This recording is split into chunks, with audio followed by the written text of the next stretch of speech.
Hello दोस्तों, स्वागत है इस नए वीडियो में। आज के वीडियो में दोस्तों हम लोग पढ़ेंगे श्वसन के प्रकार के बारे में, टाइप्स ऑफ रेस्पिरेशन। तो चलिए दोस्तों वीडियो को शुरू करते हैं। और यहाँ पर हम श्वसन के प्रकार हेडिंग डाल देते हैं।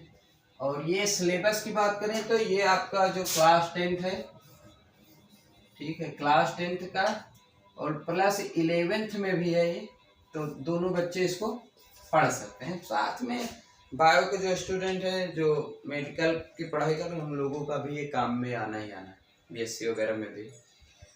तो श्वसन के प्रकार देखेंगे। आज का टॉपिक रहेगा ये हमारा कि हम समझेंगे श्वसन कितने प्रकार का होता है। तो सबसे पहले प्रकार की बात करें तो श्वसन जो है दो प्रकार का होता है। एक होता है आपका आक्सीय श्वसन और दूसरा होता है अनाक्सीय श्वसन, ठीक है। एक हो गया आपका आक्सीय श्वसन और दूसरा होता है आपका अनाक्सीय श्वसन, ठीक है। दो प्रकार के श्वसन होते हैं। मतलब श्वसन जीवन, ये भी समझिए आप, जो जीव हैं, है ना, सभी श्वसन करते हैं, चाहे वो बैक्टीरिया हो, है ना, सूक्ष्म जीव, अन्य कोई भी हो, या मनुष्य हो या जानवर हो या भेड़ बकरी, कोई भी सब श्वसन करते हैं। और मतलब पूरी दुनिया में जितने भी जीव हैं, अब आप सोचेंगे कि जो जीवाणु हैं या फिर हम जिन्हें बैक्टीरिया कहते हैं, तो वो श्वसन कैसे करते हैं, उसकी भी एक प्रक्रिया होती है। क्योंकि ये श्वसन एक ऐसी प्रक्रिया है जिससे ऊर्जा उत्पन्न होती है, ये चीज समझना है। और ऊर्जा की आवश्यकता हर एक जीव को है। तो इसका मतलब कि सभी जीव क्या करते हैं, श्वसन करते हैं। और श्वसन क्यों करते हैं, क्योंकि उन्हें ऊर्जा की आवश्यकता होती है। और ऊर्जा किस प्रक्रिया से मिलती है, श्वसन से। तो प्रत्येक जीव श्वसन करता है। क्यों करता है, क्योंकि उसे ऊर्जा की आवश्यकता होती है। समझ में आ गया। तो हम, हमारे दिमाग में ये आना चाहिए कि हम हर एक जीव के बारे में पढ़ रहे हैं, समझ रहे हैं, जानना है। ऐसा नहीं कि केवल हम मनुष्य के बारे में पढ़ रहे हैं कि हाँ भाई मनुष्य श्वसन करते हैं, या फिर जानवर केवल श्वसन करते हैं। तो हमें इन सब चीजों से और ऊपर उठना है और देखना है इन जीवों के बारे में भी जो अन्य हैं हमारे पृथ्वी पर या फिर वायुमंडल में। तो क्लियर हो गया। श्वसन प्रत्येक जीव करते हैं, इसलिए करते हैं क्योंकि उन्हें ऊर्जा की आवश्यकता होती है। और ये ऊर्जा इन्हें आक्सीय श्वसन या अनाक्सीय श्वसन से मिलती है। अब दो तरीके के जीव होते हैं, ये जितने भी जीव हैं दो तरीके के होते हैं। एक होते हैं जो ऑक्सीजन की उपस्थिति में श्वसन करते हैं, हम इसको मिटा दे रहे हैं। एक होते हैं जो ऑक्सीजन की, ये तो समझ में आ गया होगा अब आपको। अब हम आक्सीय श्वसन और अनाक्सीय श्वसन को अच्छे से समझते हैं, ठीक है। पहले हम आक्सीय श्वसन पर ध्यान देते हैं, फोकस करते हैं कि क्या होता है। तो हमने बताया जैसा कि कुछ जीव होते हैं जो ऑक्सीजन की उपस्थिति में अगर कोई जीव श्वसन कर रहा है, या फिर श्वसन की प्रक्रिया अगर ऑक्सीजन की उपस्थिति में हो रही है, तब फिर हम उसको आक्सीय श्वसन लेते हैं। यहाँ पर हम उपस्थिति लिख देते हैं, उपस्थिति, ठीक, क्लियर हो गया। आक्सीय श्वसन और आक्सीय श्वसन का मतलब अगर कोई भी जीव ऑक्सीजन की उपस्थिति में श्वसन करता है तो हम उसी को आक्सीय श्वसन कहते हैं। मतलब इसका ना आप थोड़ा सा हेडिंग देखेंगे, आप थोड़ा जुकाम टाइप का लग रहा है, नाक खुजली हो रही। दूसरा, और अगर ऑक्सीजन, मान लीजिए कोई जीव श्वसन कर रहा है, मतलब ऊर्जा प्राप्त कर रहा है, क्योंकि भाई भोजन, पोषक तत्व की आवश्यकता हर एक जीव को है। जीवाणु भी दूसरे जीवों पर निर्भर हैं, बीमारियां फैलाते हैं, हमारे ऊपर आ जाते हैं, हमसे पोषक तत्व प्राप्त करते हैं। तो पोषक तत्व से उन्हें ऊर्जा चाहिए, उसके लिए भी वो श्वसन करते हैं। तो अगर ऑक्सीजन की अनुपस्थिति में श्वसन होता है, ऑक्सीजन की अनुपस्थिति में अगर श्वसन हो रहा है, तो फिर हम उसे अनाक्सीय श्वसन कहते हैं। तो ये दो चीजें हो गई हैं। मतलब एक एक शब्द में अगर पूछा जाए, एक लाइन में संक्षेप में आपसे पूछा जाए कि आक्सीय श्वसन किसे कहते हैं, तो आप इस तरीके से बता सकते हैं कि अगर ऑक्सीजन की उपस्थिति में श्वसन होता है तो फिर हम उसी को ऑक्सी श्वसन कहते हैं, और अगर ऑक्सीजन की अनुपस्थिति में श्वसन होता है तो फिर हम उसे अनाक्सी श्वसन कहते हैं। तो ये दोनों में डिफरेंस भी है, थोड़ा सा अंतर है जो कि शब्दों से भी पता चल जाता है। ठीक है, आगे दिया है देखो, यह आणविक ऑक्सीजन की उपस्थिति में होता है, मतलब इसकी बात कर रहे हैं हम लोग, अभी इसको हम लोग रोक दे रहे हैं, इसकी बात कर रहे हैं। ये ऑक्सीजन की उपस्थिति में होता है।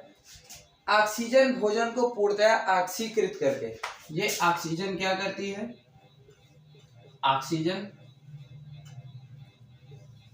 ऑक्सीकृत करती है, ऑक्सीकृत करती है किसको, भोजन को, और जब ऑक्सीकृत करेगी तो इससे हमें कार्बन डाइऑक्साइड प्लस जल और साथ में ऊर्जा प्राप्त होती है, साथ में ऊर्जा की हमें प्राप्ति होती है। ठीक है, तीन चीजें हैं, पूर्णतः ऑक्सीकृत करके CO2 और जल में परिवर्तित कर देते हैं। ठीक है, और इससे अधिक मात्रा में ऊर्जा मुक्त होती है। तो ये चीज समझ में आ रहा होगा। जैसे मान लीजिए आपका भोजन है, यह सूत्र भी देखो यहाँ पर लिखा है, इसको हम इस सूत्र से भी समझ सकते हैं, C6H12O6, ये ग्लूकोज का सूत्र होता है। ठीक, किसका सूत्र है, ग्लूकोज का। ये संपर्क में आया किसके, ऑक्सीजन के, ऑक्सीजन की उपस्थिति में जब इसका ऑक्सीकरण होगा, जब इसका ऑक्सीकरण होगा, ठीक है, जब इसका ऑक्सीकरण होगा, तो ऑक्सीकरण होगा तो क्या बनेगा भाई, कार्बन डाइऑक्साइड बनेगा, जल बनेगा, प्लस ऊर्जा मुक्त होती है। ये चीज होता है, ये है तुम्हारा ऑक्सी श्वसन। क्लियर हो गया। हाँ, ये चीज है कि यहाँ पर हमने इलेक्ट्रॉनों की संख्या जो है तो परमाणु संख्या समायोजित नहीं की होगी, तो आप इसको कर सकते हैं। तो ये सूत्र आपने देख लिया, ये है किसका, ऑक्सी श्वसन का। ठीक है, तो अब इसमें आपका क्या बच रहा। अब अच्छा क्वेश्चन आता है कि ये होती कहाँ पर है, तो ये प्रक्रिया होती है कोशिका द्रव्य में, कोशिका द्रव्य में होती है। अब ये कोशिका द्रव्य क्या चीज होती है, इसके लिए हमने वीडियो बना रखा है, आप देख लेंगे, या तो फिर आप कोशिका के बारे में पढ़ेंगे, कोशिकांग के बारे में, तब आपको इसकी जानकारी मिल जाएगी कि आखिरकार अरे सीधा सीधा हम बता देते हैं, छोड़ो। जैसे देखिए, ये मान लीजिए ये कोशिका होती है और कोशिका के अंदर ये केंद्रक होता है, जो लोग नहीं जानते उनके लिए। ठीक है, तो इसके अंदर एक गाढ़ा श्यान द्रव भरा होता है, जिसको हम लोग कोशिका द्रव्य कहते हैं। इसमें बहुत सारे एंजाइम्स, बहुत सारे कोशिकांग होते हैं। ठीक है, उसी को हम लोग कोशिका द्रव्य कहते हैं। तो ये फर्स्ट पॉइंट आपका देखो, पहली चीज है ऑक्सी श्वसन का ऑक्सीजन की उपस्थिति में होता है। दूसरी चीज है कि ऑक्सी श्वसन में जब ग्लूकोज ऑक्सीजन के संपर्क में आता है प्लस कुछ एंजाइम के संपर्क में आता है, तो ग्लूकोज का ऑक्सीकरण होगा, ग्लूकोज का ऑक्सीकरण होगा तो कार्बन डाइऑक्साइड, जल और ऊर्जा मुक्त होगी, ये चीज। और ये प्रक्रिया तीसरी चीज होती कहाँ है, कोशिका द्रव्य में होती है। हमने बताया कि कोशिका के अंदर द्रव होता है, उसी को हम लोग कोशिका द्रव्य कहते हैं। उसके अंदर ये कोशिका ऑक्सी श्वसन की प्रक्रिया संपन्न होती है। ठीक, आप लोगों ने एक और चीज सुना होगा ऊंट के बारे में, कि ऊंट हफ्तों तक पानी नहीं पीते हैं। हमारे एक दोस्त बता रहे थे कि उनको पानी ना दो तो मर जाते हैं, लेकिन ऐसा हम लोगों ने अधिकतर पढ़ा हुआ है और जानकारी में है कि ऊंट एक बार पानी पीता है तो आप उसे हफ्ते भर पानी ना दे तो भी चल जाता है। ऐसा इसलिए होता है, यही इसी श्वसन के कारण होता है। देखो, श्वसन में होता क्या है कि जब ग्लूकोज, ये सभी जीवों के अंदर होता है, ग्लूकोज का ऑक्सीकरण होता है, तो ध्यान दीजिए यहाँ पर क्या क्या बनता है, कार्बन डाइऑक्साइड, जिसको हम लोग शरीर से बाहर निकाल देते हैं क्योंकि इसका कोई आवश्यकता शरीर में नहीं होती है। ये एक तरीके का उत्सर्जी पदार्थ होता है और इसको हम लोग शरीर से बाहर त्याग देते हैं। हम आपको ये बताने का प्रयास कर रहे हैं कि ऊँट हफ्ते तक पानी क्यों नहीं पीते, इसके लिए आपको ये पूरा सुनना पड़ेगा। ठीक है, तो देखो ग्लूकोज का ऑक्सीकरण हुआ तो कार्बन डाइऑक्साइड बना, इसको हमने त्याग दिया। अब ये जो ऊर्जा प्राप्त होती है इसको हम लोग एटीपी के रूप में शरीर में संचित करके रख लेते हैं, और जब आवश्यकता होती है इसका हम लोग उपयोग करते हैं। ये एटीपी क्या होता है, एडीपी में बदल करके हमें ऊर्जा प्रदान करता है। इसीलिए एटीपी को क्या है, ऊर्जा सिक्का कहा जाता है। ये हो गया ऊर्जा के बारे में कि ऊर्जा का क्या होता है, एटीपी में बदलता है, एटीपी के रूप में संचित होता है, और एटीपी जब हमें ऊर्जा की आवश्यकता होती है एडीपी में बदलकर एडेनोसिन डाइफॉस्फेट में बदल करके हमें ऊर्जा लाती है। अब मेन पॉइंट ये होता है हमारा जल H2O। यही वजह है भाई।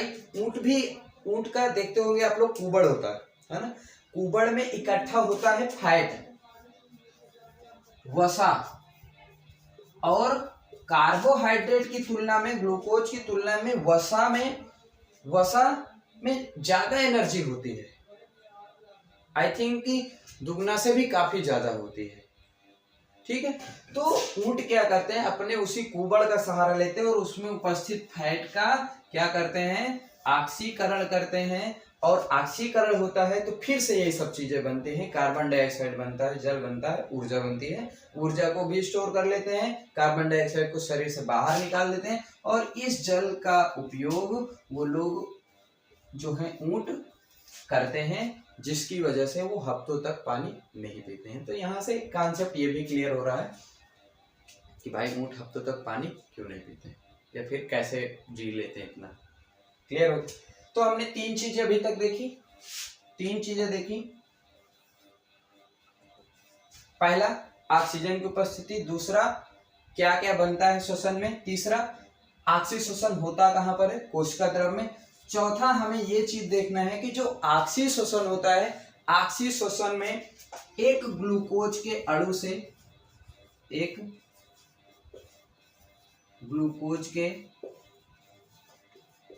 से 38 एटीपी का निर्माण होता है। मतलब 38 अणु एटीपी के बनते हैं। ठीक, ये चीज होती है। मतलब ऊर्जा का जो स्तर है ना, अनाक्षी शोषण, अभी जब आप पढ़ेंगे तब उसमें आपको देखने को मिलेगा कि ऊर्जा केवल जितना है, जितनी ग्लूकोज है, ठीक है, केवल 5% ऊर्जा प्राप्त होती है। ठीक है, इसमें यहाँ पर प्रतिशत नहीं दिया हुआ है, लेकिन ये भी है कि प्रतिशत जो है काफी ज्यादा है। आई थिंक शायद 75% के लगभग ऊर्जा ऑक्सी शोषण हमें प्रदान करता है। तो इसलिए बेटर होता है अनाक्षी शोषण और ऑक्सी शोषण में सबसे ज्यादा ऊर्जा अगर पूछा जाए किससे प्राप्त होती है, तो ऑक्सी शोषण से सबसे ज्यादा ऊर्जा प्राप्त होती है। ऑक्सी शोषण से सबसे ज्यादा ऊर्जा का निर्माण होता है। और ये भी देख लिया आपने यहाँ पर कि एक ग्लूकोज के अणु से 38 एटीपी के अणुओं का निर्माण होता है। तो आपको हमारे हिसाब से यहां तक समझ में आ गया होगा कि आखिरकार ऑक्सी शोषण क्या होता है, कहां पर होता है, और इसमें एटीपी के कितने अणुओं का निर्माण होता है। ठीक है, तो अब हम इसको मिटा देते हैं और अनाक्षी शोषण को भी समझ लेते हैं, या फिर समझने का प्रयास करते हैं कि आखिरकार अनाक्षी शोषण क्या होता है, कैसे होता है, और कहां पर होता है, क्यों होता है, किन जानवरों में होता है, किन जीवों में होता है, मनुष्य में होता है कि नहीं होता, इत्यादि ये सब। और भाई ये चीज ध्यान रखना कि ऑक्सी शोषण और अनाक्षी शोषण जीवों में होते हैं। कभी कभी हमारी शरीर की कोशिकाएं, जैसे एक चीज देखे होंगे आप लोग, जैसे नॉर्मली हम सांस ले रहे हैं, ठीक है, तो ऑक्सी शोषण हो रही है। लेकिन जब हम देखिए, जब हम बहुत तेज दौड़ने लगते हैं तो हमारे शरीर में भी अनाक्षी शोषण होने लगता है, क्योंकि शरीर में उतनी ऑक्सीजन नहीं जा पाती जितनी कोशिकाओं को जरूरत है। तो ऐसी परिस्थिति में कोशिकाएं क्या कर देती हैं, अनाक्षी शोषण करना शुरू कर देती हैं। इसीलिए आप लोगों ने देखा होगा कि जब हम ज्यादा देर तक कसरत करते हैं या दौड़ते हैं या कोई ज्यादा मेहनत काम करते हैं तो हमारे शरीर में क्या होने लगता है, दर्द होने लगता है। और उसका यही कारण है क्योंकि हमारी शरीर की कोशिकाएं क्या करती हैं, अनाक्षी शोषण करते हैं। ठीक है, कभी कभी जरूरत पड़ने। और एक और चीज है, हमारे शरीर में हम लोगों ने पढ़ा है आरबीसी के बारे में, रेड ब्लड कॉर्पुसेल्स। आपको पता होगा कि इनमें माइटोकॉन्ड्रिया नहीं होते, इनमें माइटोकॉन्ड्रिया जो होते हैं एक कोशिकांग होते हैं जो कोशिका पाए जाते, वो नहीं होते। तो ये भी अनाक्षी श्वसन ही करते हैं। भाई कोशिकाएं भी तो कई तरह की हैं, और ये प्रक्रिया कहाँ होगी, जीवों में होगी। जीव किससे बने होते हैं, कोशिकाओं से बने होते हैं। कोशिकाएं किस तरीके से श्वसन करते हैं, दो तरीके से, या तो ऑक्सीजन की उपस्थिति में करेंगी या तो ऑक्सीजन की अनुपस्थिति। तो चलिए हम समझ रहे थे अनाक्षी श्वसन के बारे में, देख लेते हैं। देखो अनाक्षी श्वसन के बारे में दिया है कि यह ऑक्सीजन की अनुपस्थिति में होता है। पहली चीज क्लियर हो गया कि ये श्वसन जो है ऑक्सीजन की अनुपस्थिति में होता है, मतलब ऑक्सीजन ना हो तो भी श्वसन हो सकता है। ये कौन कौन से जीव करते हैं ज्यादातर, इसमें सबसे ज्यादा जीवों की बात करें तो वो हमारे हैं जीवाणु, ठीक है, या फिर अन्य सूक्ष्म जीव। हमने अभी उदाहरण के लिए आपको आरबीसी का बताया कि हमारे शरीर की खुद की कोशिकाएं कुछ ऐसे जो करती हैं अनाक्षी श्वसन। क्या करें, ऑक्सीजन मिलता नहीं, तो ये सब भी अनाक्षी श्वसन करती हैं। और कौन कौन सी कोशिकाएं हैं, आपने ईस्ट के बारे में सुना या पढ़ा होगा। ईस्ट ये एक तरीके का क्या होता है, कवक होता है, फंजाई होता है। ये भी क्या करता है, अनाक्षी श्वसन अधिकतर करता है, ज्यादातर करता है, या अनाक्षी श्वसन ही करता है, पैसे समझ। तो अनाक्षी श्वसन फर्स्ट क्या है, पहला चीज क्या है आपको समझना है कि ऑक्सीजन की अनुपस्थिति में होता है।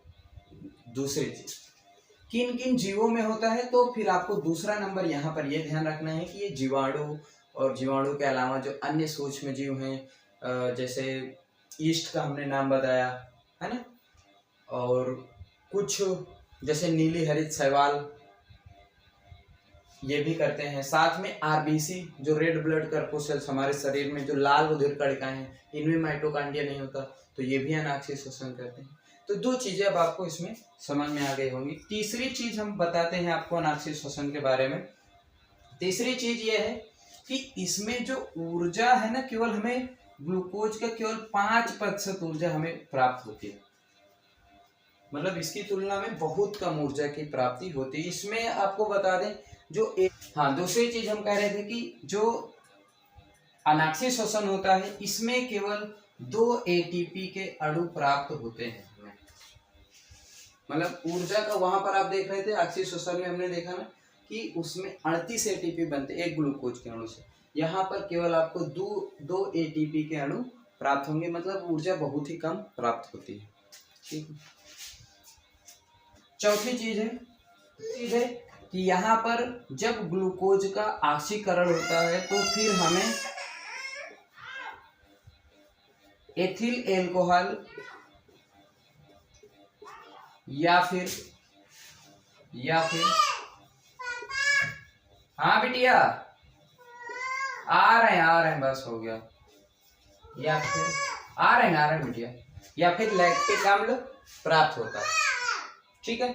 2 चीजें तो बस इसमें हो गया। उसमें हमने देखा कार्बन डाइऑक्साइड बन रहा था, जल बन रहा है और ऊर्जा मुक्त होती, यहाँ पर ऊर्जा मुक्त होगी, साथ में एथिल एल्कोहल या लैक्टिक अम्ल बनता है। तो ये दोनों में अंतर भी होता है और ये दोनों की परिभाषाएं भी होती हैं, हमने बता दिया। ये भी कोशिका द्रव में होगा, या फिर अगर कोशिका द्रव में होगा, द्रव में ही होता है ज्यादातर, और अगर बाहर होता है कोशिका द्रव के बाहर तो फिर हम इसको किण्वन कहते हैं। इस तरीके से दोनों टॉपिक कंप्लीट होते हैं। बिटिया आवाज दे रही है इसलिए हमें अब जाना भी होगा, और टॉपिक भी लगभग पूरा हो चुका है। और कल के वीडियो में हम लोग पढ़ेंगे आगे का इसके श्वसन की अवस्थाएं दिया हुआ है, जिसमें हम लोग श्वास को कवर करेंगे। एक क्लास 10th का इम्पोर्टेंट टॉपिक है, कई चीज़ें हमने महत्वपूर्ण बताई हैं, आप लोग इनका ध्यान रखिए। थैंक यू दोस्तों, मिलते हैं नेक्स्ट वीडियो में।